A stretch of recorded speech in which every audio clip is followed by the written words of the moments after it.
Hi everyone, here is your weekly forecast from the 22nd of March till the 28th of March.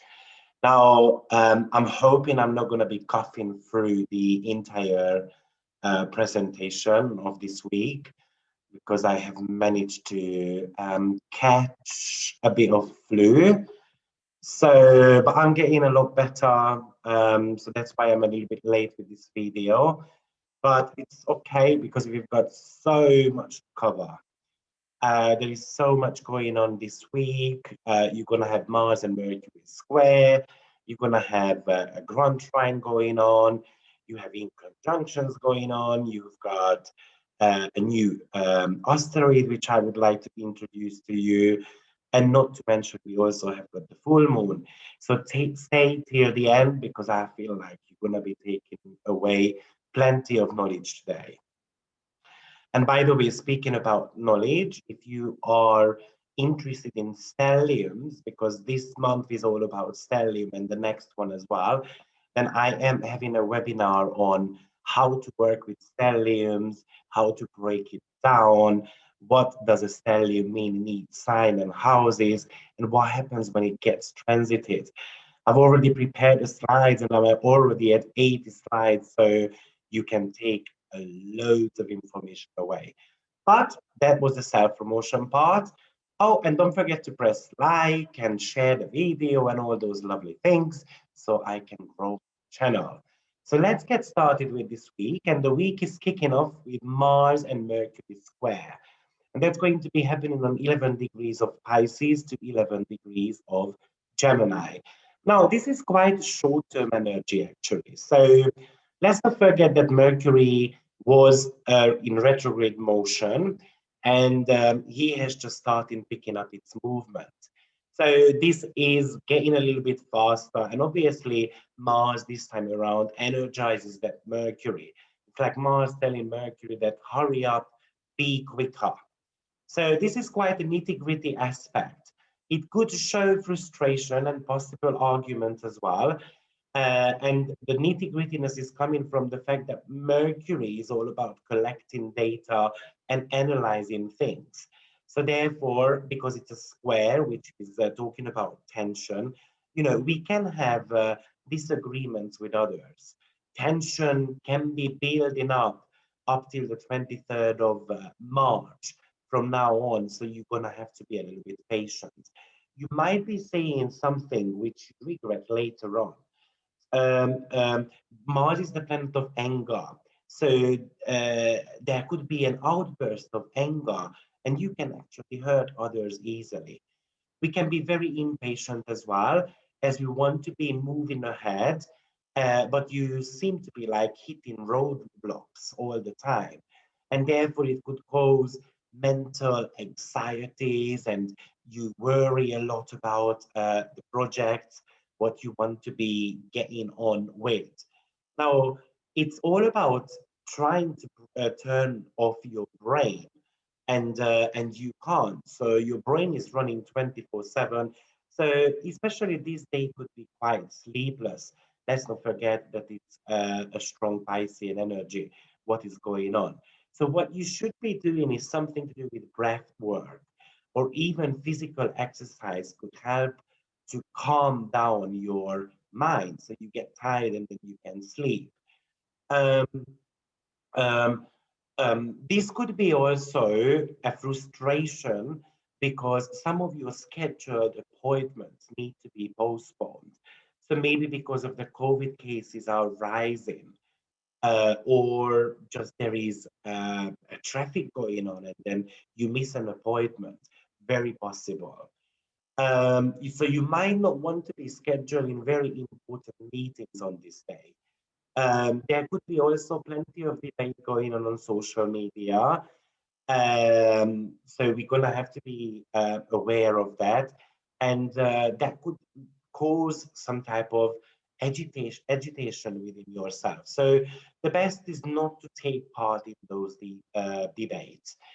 It's very easy to cut your hands or even get into traffic. Also, road anger is also very possible. So you want to be paying attention to those because this is an accident aspect, and we don't want to get into those, right? But some of you might just feel agitated and they want to speak up about a matter, sorry, which could lead to heated conversations. So let's not forget that this is the week also when we have got Mars conjunct in the North Node. But I have already made a separate video on that. So if you want to gain more clarity of how this energy plays out, check that out on my channel. I don't want to be repeating myself. So then on the 26th of March, so we've got a couple of days rest basically, we're going to have Venus and Sun conjunction, and actually it's going to be a Kazimi. So Venus has been invisible, and now she's going to become an evening star. So basically, Venus has got this special movement going on. So 9 months of the year, she's a morning star, and then followed by 9 months when she is an evening star. So a morning star tends to be functioning more in a subjective context. They are more about me and I and mine context. So a morning star Venus is more about, the self, which is the primary focus. So if I wanted to give you a couple of keywords for that, it's all about heroic, savior, survivor, a victim, target, as well as, it really depends on the sign, whether that Venus is exalted or debilitated.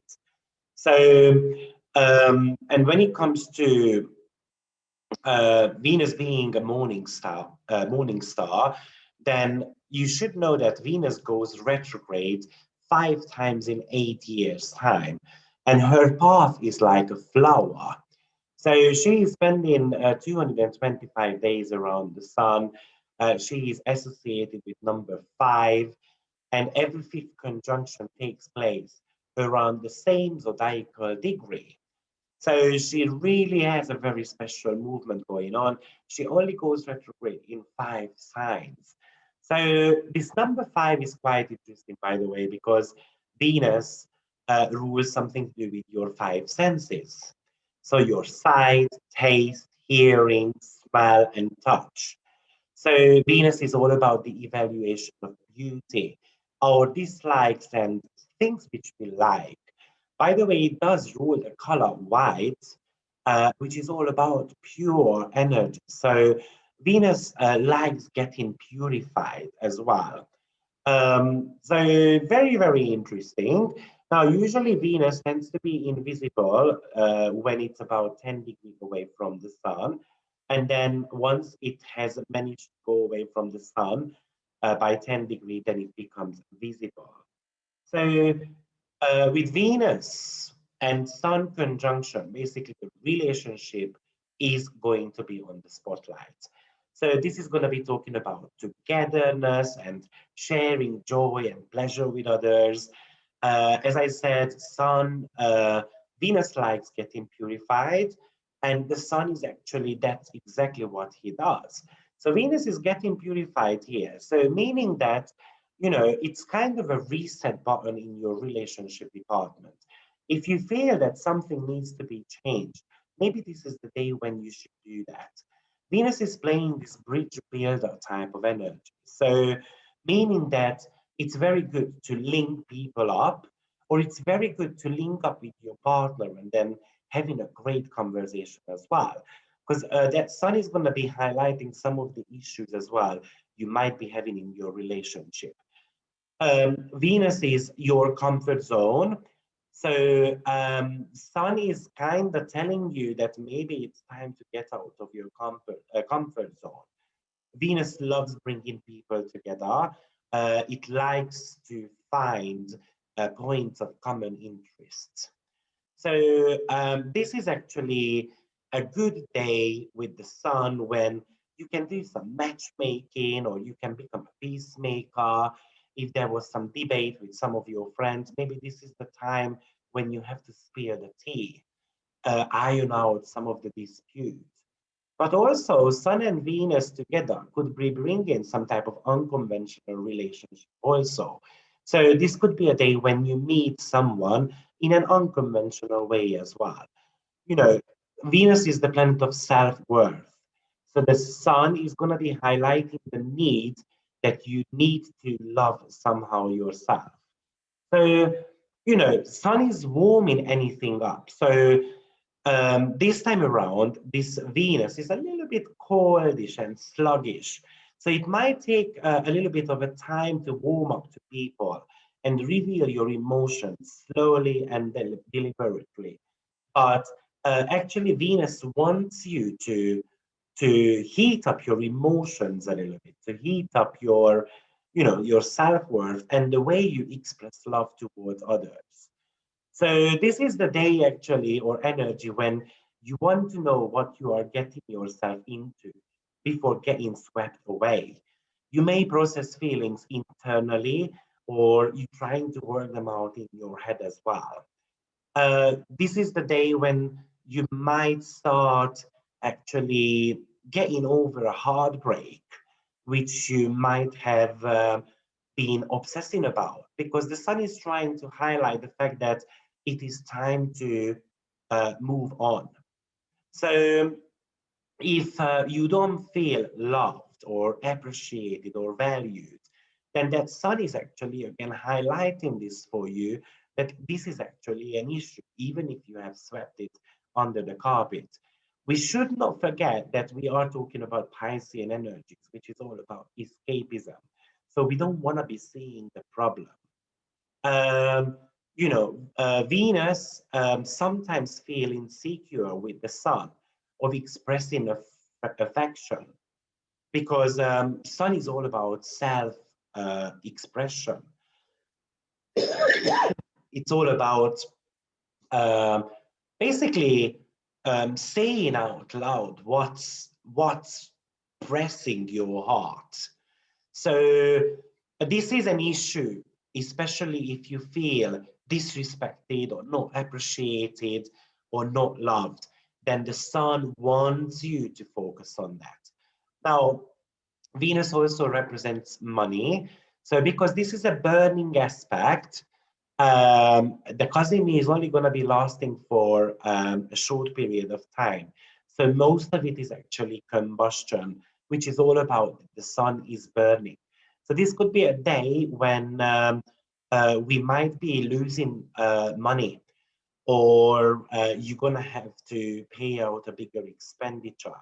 You're going to have to pay attention to that. Sun is a career, a vocational planet. So it might be also a fact that you have to choose between your career and your love life. So the question this aspect might be asking is whether are you overpowered by your partner? Uh, do you have a failed relationship which you want to be, which making you depressed and you need to work on? So it's a little bit of a turbulent love lives with the need to make sacrifices in the area of life wherever this conjunction is taking uh, place. Now, some of you might be actually deciding to have a divorce or a separation from an existing partner. So we shouldn't be forgetting that the ultimate purpose of the sun is to spiritualize and purify the influence of any planet which is nearby. And because Venus is the one um, connecting with the king of your chart, that very much talks about the sensual side of yourself, which needs to be refined. So, this is all about expressing your desires, expressing your love, and at the same time experiencing sensual pleasures as well. And yes, if you keep getting burned by these at moments, and eventually um, you learn to give them up for something bigger and more satisfying, then actually you can turn this energy around. You're just going to have to look at what the sun rules in your chart, because that might be the area of life which is burning your Venus. Now, let's not forget that the sun is, the Venus is still invisible. So Venus is all about the beauty. Do you feel that your beauty is not seen or not appreciated? And this could be somehow a little bit of a problem. But this is actually a brilliant day to do something artistic, to work on your self-worth issues. Um, and the major question you need to ask is, who is trying to overshadow you? So as I said, look at what sun rules in your chart, and that could be the person who might want to, overshadow you. So also when it comes to health aspects, you can feel sensitivity around your kidney. So you might want to be paying attention to that also. Now, but the main topic of the week is going to be the full moon in Libra, which is going to be taking place on the 28th, and it's going to be on 8 degree of Libra. Now, this is again highlighting the topic of relationship, the sense of togetherness. Libra is the sign which goes over justice, equality, and fairness. And full moon always reveals something. It's like a culmination point. So this wants to highlight area in your chart where you are not fairly treated. So the major question with this full moon is that what type of adjustment you need to make in your relationship. You need to have a new understanding over this, or maybe creating a balance. So there is going to be a significant highlight going on. Which area of life you are trying to compensate or maybe sacrifice your relationship. So these are the general themes of Libra full moon. So when it comes to your personal chart, you might want to be looking at where the Libra house cusp is in your personal chart. So if it's, let's say, the 10th house, then maybe it's all about a peaceful environment, right? And there is an imbalance going on there. So what type of adjustments do I need to make? Or maybe you're just going to be asking the question, am I getting a bonus? Everyone else did. Why not me? Or do I get on well with my boss? Do I have anyone to make peace with at my workplace? Or actually, am I on the right track when it comes to my career? So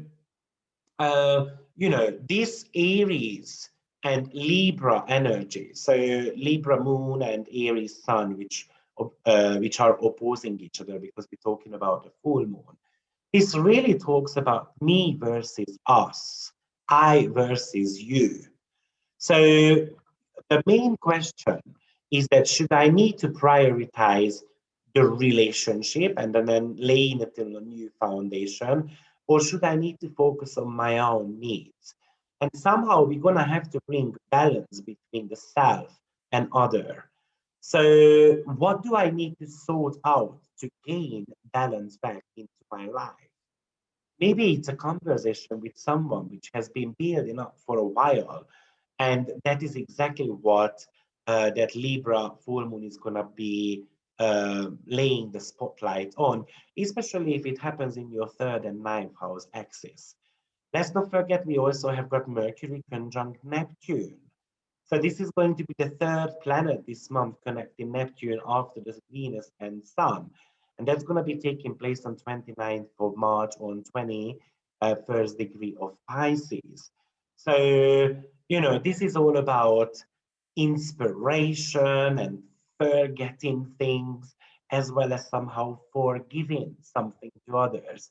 So when Mercury and Neptune conjunct, basically, this is very much about a creative endeavor. So Mercury rules anything to do with deal making, plans, schedule, collecting data and sorting the data out. So, and Neptune is the planet of confusion. So we can really be confused about, for instance, our spreadsheets, or you can forget to take the shopping list with you, for instance, or you are simply not able to focus on your work. This is a period of time when you can easily get distracted. on the roads. So you're gonna have to watch out for that surely. Uh, Watch out for your schedule because you can be running late. And therefore we are going to be delaying others as well, or you might be delayed by others. So, but remember, the key is with this aspect is to forget about it, not necessarily making you nervous um, about this energy, and try to forgive. So the positive aspect of it is that we can be walking in the park, we can be writing music, or we can be writing spells, and then we can use it for some type of manifestation as well. We can do some type of spiritual practices. And you can also be very creative with your hands. But another reason why this full moon is very special, and probably this is maybe which I should have started with, is the fact that we've got a grand trine connected to this full moon. So, and that grand trine is going to be with Mars and the North Node in Gemini, and then Saturn in Aquarius, and then the Libra moon. But before we go into what it might mean, I want to talk to you about what grand trine means. Sorry. So the grand trine basically is an aspect pattern, which is forming a triangle in your chart. It is made up of 3 equal trine aspects, which is 120 degree. Now, this is also something we call as the large talent triangle, because this is actually all about talent. It indicates abundance of available visibilities and competence, which you have. It's a very skillful aspect. But one of the problems with grand trine is that sometimes these people don't spot it. Now, I would be very strict when it comes to grand trine. I would not be giving more than 5 degree orb. Um, because we're talking about aspect patterns and they need to be a little bit tighter. Now, the grand trine always depends on the quality of the planets involved, whether this is something you can implement easily or basically it somehow remains unused. And usually it is unused because of pure laziness or complacency or something to do with indifference. So trines are Jupiterian energy. So imagine that you've got a 3 times strong Jupiter in your chart with this grand trine energy. And we don't tend to be noticing every single opportunity which is coming our way when Jupiter is involved. It just enlarges things, but it makes us extremely optimistic as well at the same time. So, but grand trine is something which is very versatile, but sometimes actually it does bring lethargic nature to the person as well. So I'll give you an example. I had a client, I think about 1.5 years ago, and he only had one grand trine in his chart, nothing else. And his life was a disaster because he did not see the opportunities in front of him. He didn't grasp any of those.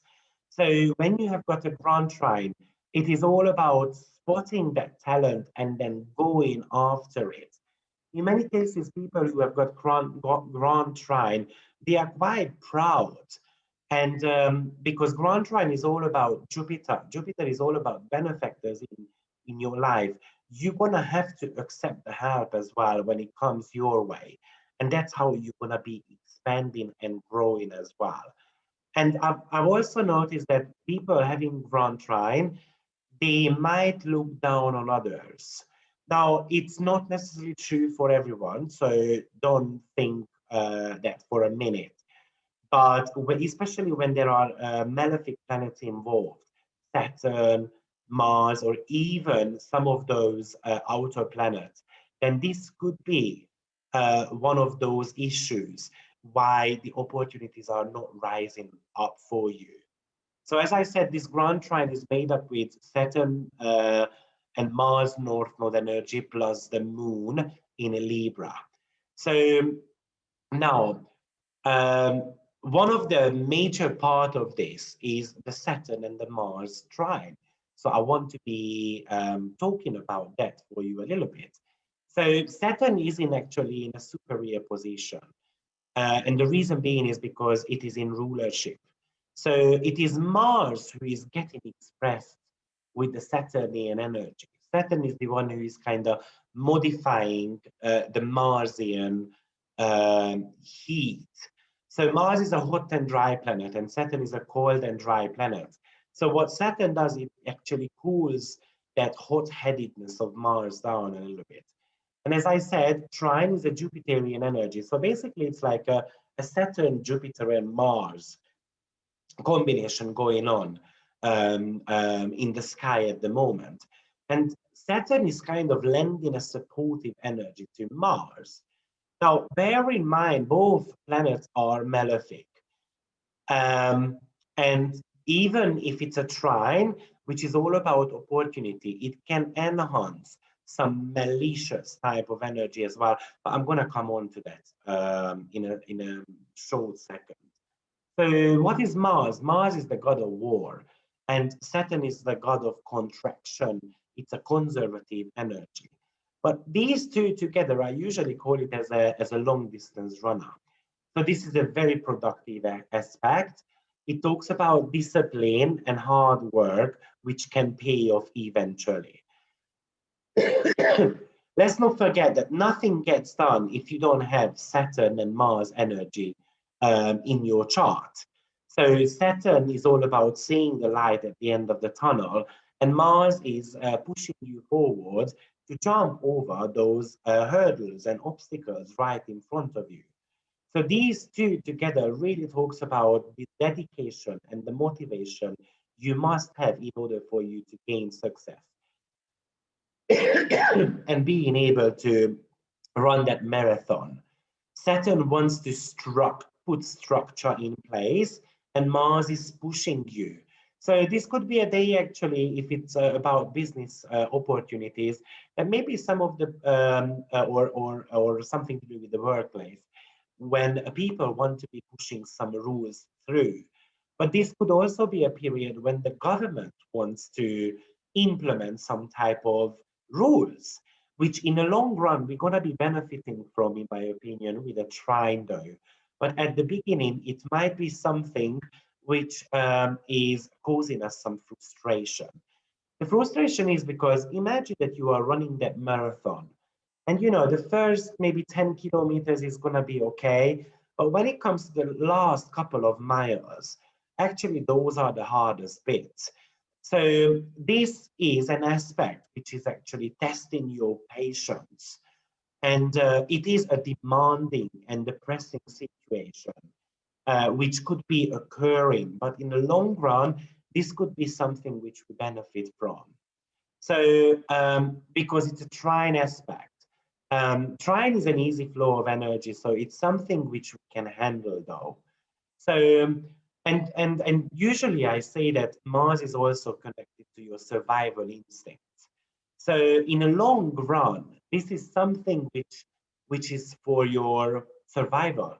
So whatever rules you are implementing today, or maybe your workplace or the government, you might be seeing the benefits of those in the near future.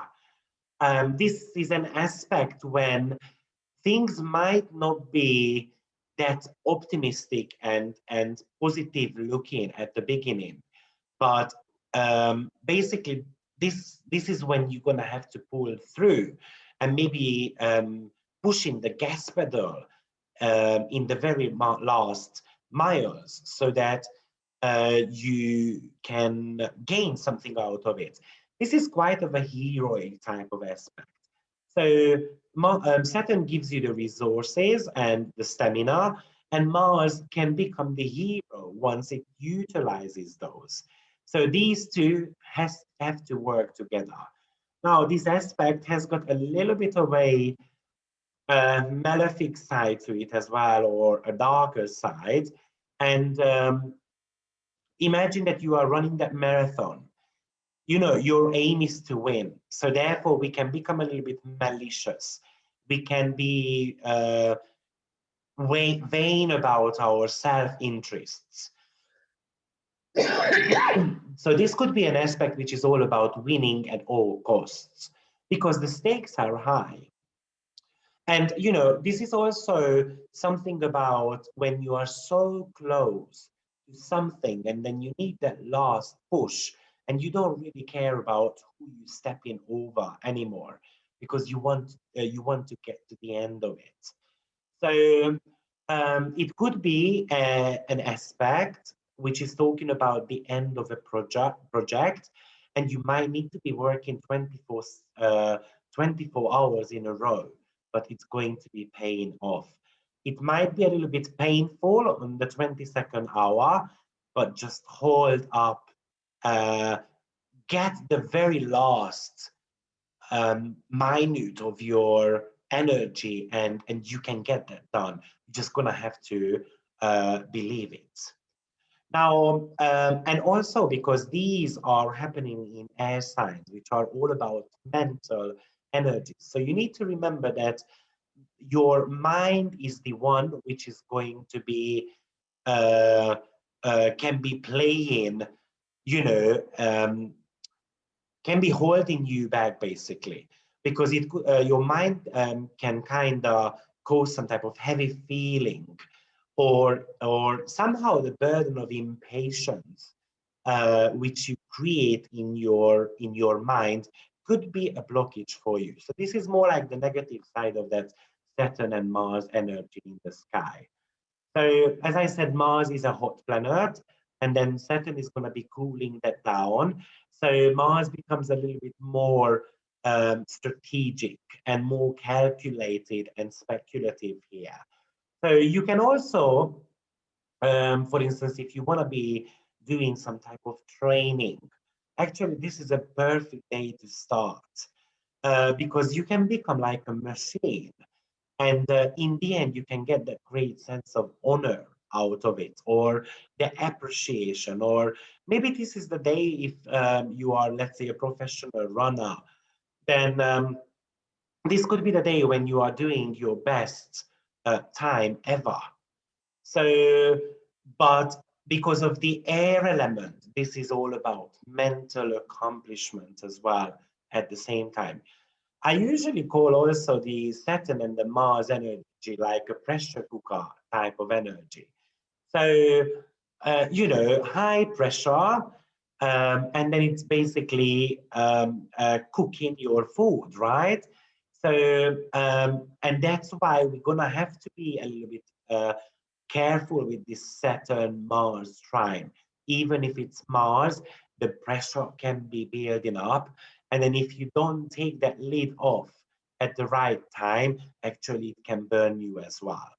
Now, when it comes to medical matters, it could pay attention to your skin, especially because your skin can get irritated, and there could be rashes. So your skin can be very sensitive around these days. Also something to do with the bones. So maybe it's a brilliant day to go and actually visit a chiropractor who is going to be putting the pressure on your back, for instance, if you have got backache. But also around your home, this is a brilliant day if you want to be fixing something which is broken. So as I said, we also have got a Mercury energy involved here in Pisces, which is squaring, right? And that's all about expressing the compassionate love with words. And Saturn and Mars is more about the corporal punishment. So there is a slightly bit of a debate going on here. You know, shall I approach things from love and compassion, or shall I just be hard about it and then hitting the table and then telling others that this is the way how things should be working out?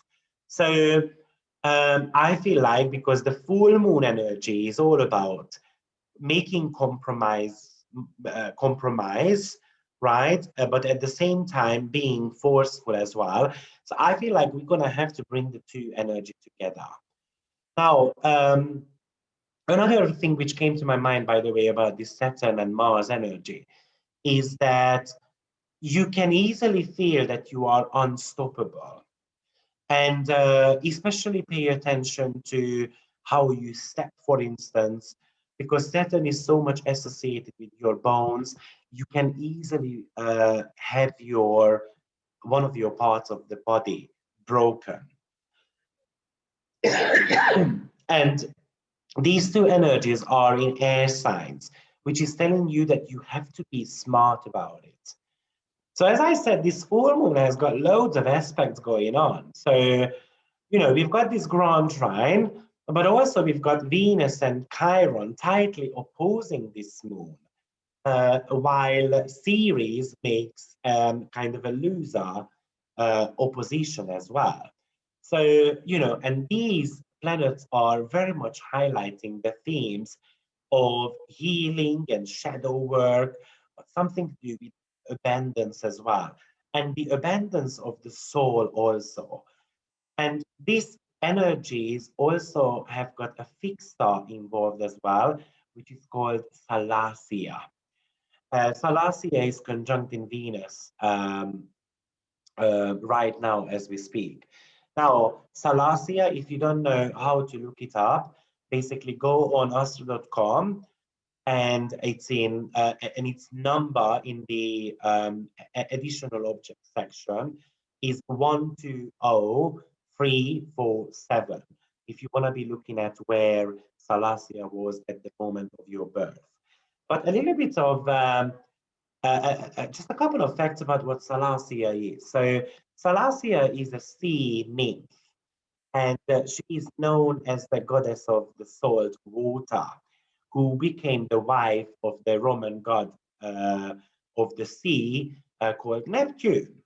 So initially, Salacia wished to preserve her virginity and remain unmarried, but Neptune was quite seductive, and he really knew how to seduce her. So eventually, this courtship kind of made her get married to him, and she accepted him as husband. Now, Salacia is in your natal chart is very much associated with sexual interests, explicit erotic energy, sexual desires. So in my opinion, because there is Venus involved with Salacia, a full moon, which is an opposition, I feel like there is going to be a sexual scandal, which is going to be popping in the media. But also, on a personal level, this is very much about learning about your erotic side a little bit. So we spoke about that Sun and Venus conjunction already. So we just put a little bit of an extra energy to it called Salacia. So learning about your sexual desire, learning about how erotic you can be. So this is a brilliant day, ladies, for instance, to put your best garments on and then look into the mirror and then seeing the beauty within yourself, and make sure you note that down. But also this Salacia is something which is all about healing through love. So, by the way, Salacia entered the sign of Aries in 2016, and she's going to remain there till 2041.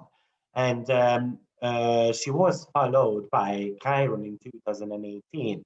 So this is very much about the healing aspects when it comes to self-worth.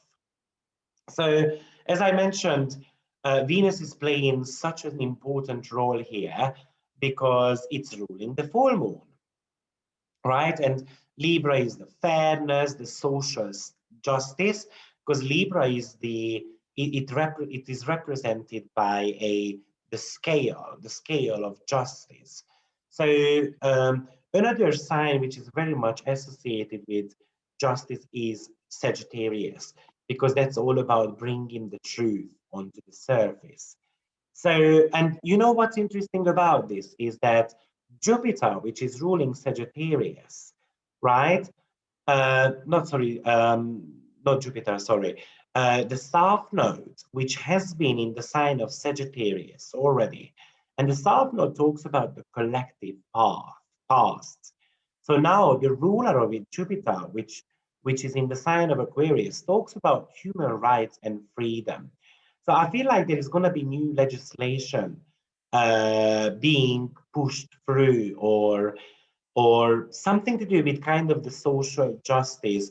So definitely we are building up to an energy where we're going to be getting news about um, what is going to be happening in the next 1 year in the world. And somehow I feel like some people will talk up as well about human rights and freedom. Um, and yes, and also at the same time, the moon has got an in conjunction to Uranus. So that's another interesting energy, which we might want to be talking about a little bit. So in conjunction, or another name to it is quincunx, is a 150-degree aspect. And basically the two planets which are connecting has nothing in common. Because the sign they are in has got completely different modalities and elements. And the keywords to in conjunction is to redirect the energy. It requires adjustments.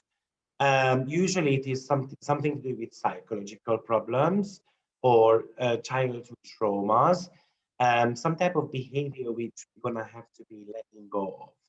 Now, this time around, this in conjunction involves the moon and Uranus.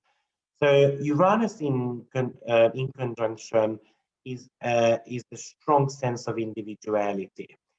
It talks about anxiety, that we are moved around or we are not informed about things. And this is kind of the black sheep energy. So it's something which we might feel ashamed about, or we just feel that we got betrayed. And therefore we feel that we have to guard ourselves emotionally. So this is what's going on in the collective energy. So even though there is so much healing aspect to this full moon and this week, it is still with this in conjunction, it is still highlighting the fact that we're going to have to calm ourselves down a little bit. And how are we going to be doing that? And it is still somehow reminding you. By the way, this full moon is also called as the crow moon or the magpie moon. And the reason being is because this is the very last full moon, which is basically a threshold between winter and spring. And spring is coming up, and spring is all about cleaning out our life. And you can cleanse your spirits, you can clean out your closets and drawers, you can clean out old papers and receipts, uh, and so forth. So the whole idea here is to start that new cycle and do a spring clean, basically, as we say, right? This full moon is brilliant to kind of figure out what direction your path is leading you to. So, and this somehow starts how you relate with others, and what type of relationship you are having, personal relationship as well as something to do with the people who surround you. So as I said, Venus rules this full moon, which is ready to go into an independent Aries. So, and Aries is all about going after what we want, right? And it's an aggressive energy. Let's not forget there is no retrograde planet going on at the sky till 27th of April, when Pluto is going to start the retrograde season. So, everything is running quite fast here. And therefore, that Libra full moon very much emphasizes that we're going to have to negotiate about what we want. Cannot just use forceful energies or aggressiveness. We're going to have a debate, a smart choice about that. And that's what the Grand Trine talks about with all the type of all that type of air element, what is going on at the moment. So this is quite a spicy type of full moon. And it's not necessarily the easiest one. There's a tightrope going on here. It's a little bit of a bounce back and forth because it goes to the extremes. But this Grand Trine can help a lot. And the key to it is communication, diplomacy, charm, and being just about whatever you tend to be doing. Yes, you can be speaking your truth. And if you do so, then you can reach a very satisfying climax, basically, in all your deals and interaction with others. Yes. So this is the weekly forecast. Sorry if I was a little bit scattered. We still, I'm very Neptunian at the moment, and I feel like this Neptune brought me this mucus, this flu, which I'm already getting out of, but I feel a little bit like weaker. So my mind is scattered as well with Mercury being in Pisces, but I hope that I managed to help you get ready for the week. So I'm looking forward to seeing you on Sunday with the Stellium webinar. Take care of yourself and blessed be. Bye-bye.